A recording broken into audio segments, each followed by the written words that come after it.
Durante años sostuvo que había actuado en defensa propia. Courtney Clenny fue acusada de matar a puñaladas a su novio, Christian Obumseli, dentro del apartamento que compartían en Miami. Ahora aceptó responsabilidad penal por su muerte, pero hay un detalle que ha provocado controversia. Enfrentaba una acusación de asesinato en segundo grado y terminó recibiendo 6 años de prisión. Y como lleva cerca de 4 años detenida, podría recuperar su libertad aproximadamente dentro de 2. ¿Por qué la Fiscalía aceptó un acuerdo tan distante de la acusación original? Hoy vamos más allá del titular. Iniciamos. Esto es Eni con Más, con Eni Pichardo. Hola, ¿qué tal? Muy buenas tardes y feliz inicio de semana para todos ustedes. El acuerdo evita algo que hasta hace poco parecía inevitable, que Courtney Clenny tuviera que convencer a un jurado de que causó la muerte de Christian Obumseli actuando en defensa propia. Pero también evita un riesgo para la Fiscalía, llevar ante ese mismo jurado una acusación de asesinato en segundo grado y tener que probarla más allá de dudas razonables. Clenny se declaró culpable de manslaughter con un arma mortal. Eso es homicidio involuntario, básicamente. Fue sentenciada a 6 años de prisión, seguidos por 5 años de probatoria, y recibirá crédito desde el 10 de agosto de 2022 por el tiempo que ha permanecido detenida. Así que, para entender por qué este acuerdo resulta tan significativo, hay que regresar brevemente a la disputa que estuvo en el centro del caso. Courtney y Christian mantenían una relación extremadamente conflictiva.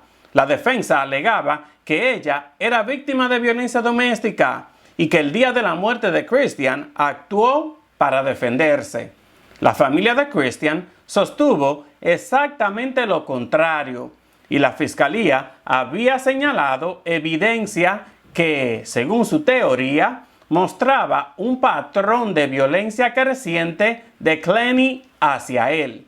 Pero antes de continuar con más información, recuerde, si este tipo de análisis le ayuda a entender lo que hay detrás del titular, únase a nuestra comunidad. Apóyenos, dele like a este video, compártalo, suscríbase a este canal y active la campanita de notificaciones para no perderse ninguno de nuestros informes. Con su apoyo podremos mantenerlos al día de forma independiente y siempre con la verdad. La muerte ocurrió el 3 de abril de 2022. Clenny sostuvo que durante una discusión lanzó un cuchillo contra Christian desde varios pies de distancia porque temía por su seguridad. Pero la Fiscalía cuestionaba esa versión y se apoyaba, entre otras cosas, en los hallazgos del médico forense sobre la herida mortal. Es decir, si el caso llegaba a juicio, el jurado no solamente tendría que decidir quién había sido el agresor dentro de aquella relación, también tendría que determinar si la muerte estaba legalmente justificada como defensa propia. Y ahora nunca tendremos ese veredicto, porque ambas partes aceptaron resolver el caso. Uno de los momentos más fuertes de la audiencia ocurrió cuando una prima de Christian leyó ante el tribunal una declaración escrita por su madre. Ella contó que el día de la muerte de su hijo recibió una llamada mientras trabajaba y le pidieron autorización para donar sus ojos. That was the darkest day of my life. And the darkness continued to unfold as I learned Christian had been killed by his girlfriend, Courtney Clenny, someone he had trusted and loved. Lo describió como, cito, ese fue el día más oscuro de mi vida y la oscuridad siguió profundizándose cuando supe que Christian había sido asesinado por su novia, Courtney Clenny, una persona en quien él confiaba y a quien amaba. Su familia dejó claro que ninguna sentencia puede devolverles a Christian, pero después de más de 4 años de proceso, dijeron haber recibido algo que llevaban tiempo reclamando, que Courtney aceptara responsabilidad penal por su muerte. La fiscal estatal de Miami-Dade, Catherine Fernández Rundle, aseguró que el acuerdo fue alcanzado con la consulta y aprobación de la familia de Christian, pero los abogados de Courtney salieron de la audiencia con una interpretación muy diferente. Uno de ellos sostuvo que el hecho de que la fiscalía aceptara una sentencia muy por debajo de lo que Clenny podía enfrentar si era hallada culpable, demostraba a su juicio las debilidades que existían en el caso del estado de Florida. Y ahí está la parte que no puede explicarse solamente diciendo que 6 años son muchos o pocos, porque un acuerdo de culpabilidad implica que ambas partes renuncian a algo. Courtney renunció a pedirle a un jurado que la absolviera bajo su teoría de defensa propia, y la fiscalía renunció a intentar obtener una condena por asesinato en segundo grado, un delito que bajo la ley de Florida puede conllevar una pena de hasta cadena perpetua. Entonces, la pregunta verdaderamente importante es: ¿qué pudo haber visto cada parte en la evidencia para decidir que aceptar este acuerdo era preferible a correr el riesgo de un juicio? Para separar la reacción emocional del análisis jurídico, invité a la abogada criminalista Sandra Hoyos Mejía, quien ejerce en el estado de Florida. Veamos. Licenciada Sandra Hoyos Mejía, muchísimas gracias por estar con nosotros. Un placer siempre. Igualmente. Licenciada, Courtney Clenny fue acusada inicialmente de asesinato en segundo grado, pero terminó declarándose culpable de manslaughter con un arma mortal. ¿Qué tendría que haber cambiado en la evaluación del caso para que la fiscalía aceptara una reducción tan significativa? Recordemos que el caso de ella, la defensa ha dicho desde sus inicios que esto es un caso de violencia doméstica, que ella estaba reaccionando a una violencia que ella recibió. Entonces, existe la posibilidad cuando uno tiene un jurado de que el jurado realmente crea la defensa de ella y en ese momento, en vez de tener una condena de 6 años, sale completamente libre. Quizás la fiscalía no quiso tomar ese riesgo, entonces le ofrecieron una sentencia menor para poder hacerla cumplir algo de tiempo. Recordemos también que ella ya cumplió 4 años, no cumplió, pero ha estado encarcelada 4 años esperando su juicio. Entonces, si le agregas los 4 años, más los 6 que tiene que servir, más los 5 de probatoria que fue parte de esta negociación, estamos hablando de un periodo de 15 años sin libertad completa. O sea que entonces esa teoría legítima de defensa al momento de negociar ese plea deal, aunque el caso nunca llegó o nunca llegue a juicio, sí tiene o tendría un peso bien fuerte. Tiene un peso fuerte porque uno realmente cuando está eligiendo el jurado, por mucho que en el proceso de voir dire uno trate de más o menos decir, bueno, esta persona es alguien que va a tener algún tipo, va a simpatizar con ella con el tema de la violencia doméstica, esta persona no. Realmente uno no sabe qué puede pasar durante el transcurso de ese juicio. Y si ella testifica, lo cual no creo que en este caso lo hubiesen puesto a testificar, pero si se comprueba a través de expertos o otros testigos que ella realmente sí fue víctima de violencia doméstica, corre el riesgo de que el jurado regrese con un dictamen de no culpable y ahí terminó el caso y a ella le dan libertad completa. ¿Y qué piensa usted sobre quizás la fiscalía haber aceptado esa condena de 6 años? Esto quizás podría significar que el Estado sí veía debilidades importantes en las pruebas que tendría. Es más probable que no, que la fiscalía sabía que su caso tenía ciertas debilidades y cuando eso pasa uno como abogado tiene que obviamente poner todo en la balanza y decir qué tan seguro estoy de que puedo obtener un jurado que regrese y diga que ella es culpable. Entonces, como te dije anteriormente, ellos prefieren tener algo en la mano sólido y decir, bueno, esta persona va a cumplir algo de condena, porque pienso que realmente también tienen que, y no es algo que te va a decir ningún fiscal, ¿verdad? Pero también ellos tienen mucha presión para que estos casos que son tan públicos y que realmente son casos horribles, porque al final recordemos que una persona perdió su vida, eh, que puedan dar algún tipo de resultado. Entonces eso también ellos lo tienen que poner en la balanza. ¿Y qué factores suelen analizar los fiscales de la Florida al ofrecer un plea deal? Van a primero mirar su caso, cuáles son los huecos, las debilidades. Número dos, qué tan fuerte es la defensa, qué pueden comprobar científicamente, qué es lo que las pruebas nos están diciendo. Recuérdate que ellos tuvieron un argumento de que si ella le tiró el cuchillo a cierta distancia o si fue algo que pasó con un contacto muy cercano. La fiscalía va a analizar todo eso y en analizarlo van a decidir, bueno, no creo que podemos comprobar homicidio en el segundo grado, lo cual es bien difícil de comprobar, porque recuérdate que la ley en la Florida dice que no puede tener ninguna persona la más mínima duda de que ella sí lo hizo con esta intención. Entonces, ahí es un estándar bien alto poder comprobarlo. En cambio, manslaughter, si tenían que ir al juicio con manslaughter te diría que sí, obviamente iban a obtener un veredicto de culpable. Ahora, con el homicidio en segundo grado se les ponía difícil. Entonces yo creo que ellos pensaron que era mejor bajarle los cargos criminales y asegurarse que si iban a juicio, ahora en esta situación la defensa sabe que ellos iban a poder comprobar su caso. Entonces yo creo que ese fue como que el baile que hicieron las dos partes para llegar a este acuerdo. O sea que en este caso, si seguían con los cargos de asesinato en segundo grado, sí corría el riesgo de absolución. Yo pienso que sí, en mi opinión legal, sí. ¿Y qué tal quizás la credibilidad de los testigos? ¿No podía esto haber ayudado al Estado? Realmente no había nadie ahí cuando sucedió esto. Recordemos que no habían testigos. Es la palabra de ella contra la palabra de una persona fallecida.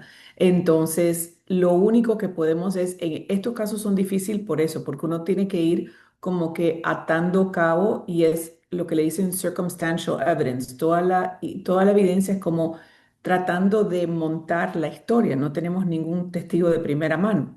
Y la otra razón por la cual a ella también le bajan los cargos es porque ella inmediatamente que lo apuñala, o sea, que sucedió la apuñalada, llama a la policía y llama al 911. Entonces era como que ahí eso corrobora un poquito la defensa de ella de que fue víctima de violencia doméstica, reaccionó de una manera impulsiva o agresiva, pero no fue realmente su intención querer matarlo. Y podría quizás haber, o quizás en este caso, se pudo haber encontrado un historial de violencia. Había un historial de violencia. Sabemos que el edificio donde vivían había capturado imágenes de ella pegándole a él tratando de aguantarla. No realmente hay tanta evidencia de la otra parte, o sea, de él siendo violento con ella, pero sí era una relación violenta. Incluso las evidencias que se encontraron en el celular de él comprueban de que, o sea, él siempre decía, yo voy a morir por amor porque esta mujer me va a matar. Y así fue. Y como usted lo mencionó, licenciada, Jack Lenny ha cumplido aproximadamente 4 años detenida. ¿Cómo funciona el crédito de tiempo cumplido en el estado de Florida? ¿Y qué tendría que ocurrir para que pueda salir en unos 2 años? Lo que ha causado mucha controversia de por sí. Sí, correcto. Normalmente sí le dan créditos por el tiempo que han estado esperando el juicio. En este caso, como dijiste, fueron 4 años. Con el tema del buen comportamiento, el crédito que le dan de los días hábiles, que son 365, pero ellos realmente cumplen menos por año, pudiera salir en 2 años, por lo que ella no tiene antecedente. Entonces, eso también es otro factor que la Corte analiza en aprobar, o en este caso sería aprobar la sentencia negociada entre las partes. Y además de la prisión, recibirá 5 años de probation, tengo entendido. ¿Qué Correcto. tan, ¿Qué tan estrictas pueden ser estas condiciones y qué consecuencias enfrentaría ella si las viola? Son muy estrictas en la Florida las condiciones de probatoria y sabemos que como parte de las condiciones de ella se tendría que someter a examen de alcohol y droga, al igual que evaluaciones psicológicas durante este proceso de los 5 años. De no cumplir con un solo requisito, algo tan sencillo como que tiene que hacer pruebas de droga y no la hace, revoca completamente todo el acuerdo al cual llegaron y pudiera terminar cumpliendo el tiempo completo que cargaría el crimen por el cual fue acusada. Algo que me sorprendió mucho, licenciada, fue la familia de Christian Obunzeli apoyando el acuerdo porque quería una aceptación de responsabilidad. ¿Qué piensa usted sobre esto? Yo creo que fue lo correcto. Sirva 10 años, sirva 15 o se quede en la cárcel la vida entera, al final del día eso no les va a regresar a su hijo, desafortunadamente. Entonces ellos sí querían ver que ella tuviera que cumplir algo de tiempo. Y como te dije anteriormente, o sea, cuando uno va adelante a un jurado, uno va a la corte, el resultado no es garantizado. Existía la posibilidad de que ese veredicto fuera no culpable. Entonces, antes de eso, yo creo que hicieron lo correcto y aprobaron el acuerdo lo que va a terminar siendo 10 años o menos. Y jurídicamente, ¿qué peso tiene la posición de la familia de la víctima en la decisión final de la fiscalía? En un caso como este, que ha tenido tanta publicidad, tiene muchísimo peso.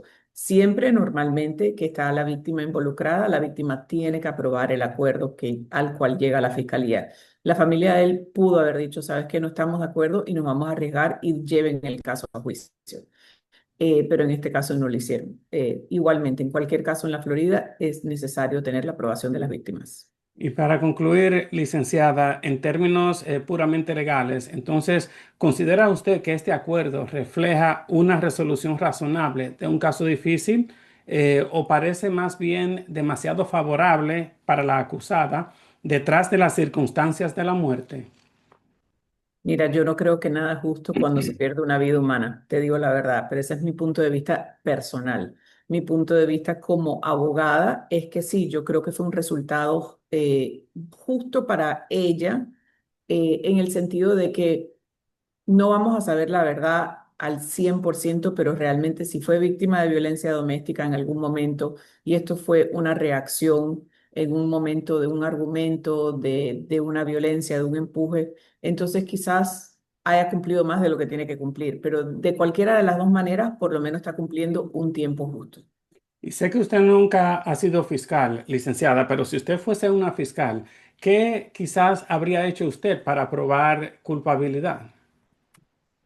Ay, yo creo que el enfoque tenía que haber sido en la distancia en la cual ella le mete la puñalada, porque eso dice mucho y había mucho argumento para atrás y para adelante sobre ese tema. Yo creo que tenían que hacerle mucho más énfasis a esas evidencias, igual que lo que dices tú, tener más testigos. O sea, ellos tenían que haber tenido amigos, conocidos, personas que estaban dispuestas a llegar y decir, sí. Él me comentó que ella le pegaba, él nunca la había pegado. Yo creo que esas evidencias no las tenía. Perfecto, licenciada Sandra Hoyos Mejía, muchísimas gracias por su tiempo y su colaboración. A ustedes siempre un placer. El acuerdo pone fin al proceso penal sin que un jurado tenga que decidir entre las dos versiones que durante años enfrentaron las partes. Courtney Clenny aceptó responsabilidad penal por la muerte de Christian Obumseli. La fiscalía sostiene que el resultado ofrece a su familia una medida de justicia y de cierre. Su defensa, en cambio, considera que la reducción demuestra que llevar el caso a juicio también representaba un riesgo importante para el Estado. Y ahora quiero conocer la opinión de ustedes. ¿Se hizo justicia con este acuerdo o 6 años de prisión les parecen demasiado poco para este caso? De su respuesta, que yo los leo en los comentarios. y tratemos, como siempre, de mantener la conversación con respeto. Y si este informe le ayudó a entender algo que el titular por sí solo no explicaba, compártalo. Dele like a este video y suscríbase a este canal. Nos vemos en la próxima edición.